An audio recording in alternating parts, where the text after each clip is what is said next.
Ayan guys, andito kami sa water park. Shower tayo. Birthday nung bunso ko, so maliligo lang kami ng onte.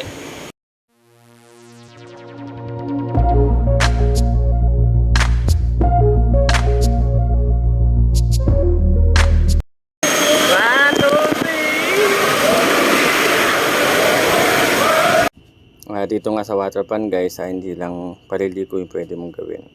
May mga ilang obstacle dito na pwede mong paglaruin yung bata. Ayan, kakabitan mo na din ng safety harness, tapos helmet para in case na madulas o hindi siya malalaglag, for safety ng bata.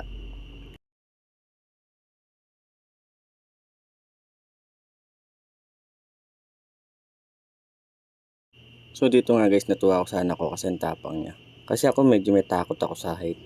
Kaya siguro hindi na ako lumaki kasi takot ako magka-height. Mga 10 feet lang siguro above the ground, tapos nakatapa ako sa isang platform. Titingin na sa baba, medyo nadudula na ako. Meron nga rin silang guys na malalapat na slide na pwedeng pampamilya. Wag lang yung ang anak mo isang dosena, hindi na magkakasya talaga dyan guys. Sa pang-apatan pwede pa. Isa rin sa mga nakakatuwang ano rito guys, ito yung mga parang bucket na to, na pag napuno siya ng tubig bigla siya magbubuhos. Ito yung pinakamalaking bucket dito. So halos hindi na makita sa video yung bucket kasi nga guys, sagad na ako sa pader, wala na akong aatrasan. Ayan na nga, bumuhos na guys, nakakita yung nakakatuwa lang. At magandang dito guys, yung parang balon. So babasain nyo yung mga wala naman nagagalit ko kasi nga basa na rin naman sila mga guys. Tututok na lang sa mga tao na sa kaliputan.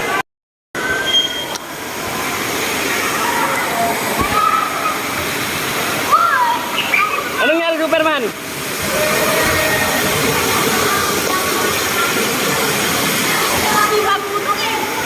Hindi runong eh. Hindi ka naman nunong eh. So hindi nga siya ideal sa swimmingan guys. So para magtatampisaw ka lang. Kasi nga yung tubig niya is napakababaw lang. Kinasabi ko na nga ba, may lahi talaga unggoy itong bunso ko eh. Ayan na gustuhan niya sa lahat ng pwede niya pagdaruan dyan. Yan ang gustong gusto niyang balikan. Ayan, pag-akit-akit na yan. So hindi ko naman siya pwedeng pabayaan pa siya guys. Kasi masyado pa siyang bata. Alam ko pwede siya malaglag dyan. Kaya nalalayan ko na lang para lang mapagbigyan yung gusto niya. Ayan, okay na siya ron.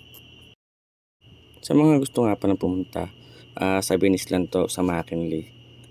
So kung gusto niyo pumunta, punta lang kayo ng Venice. Nasa loob mismo to ng mismong mall.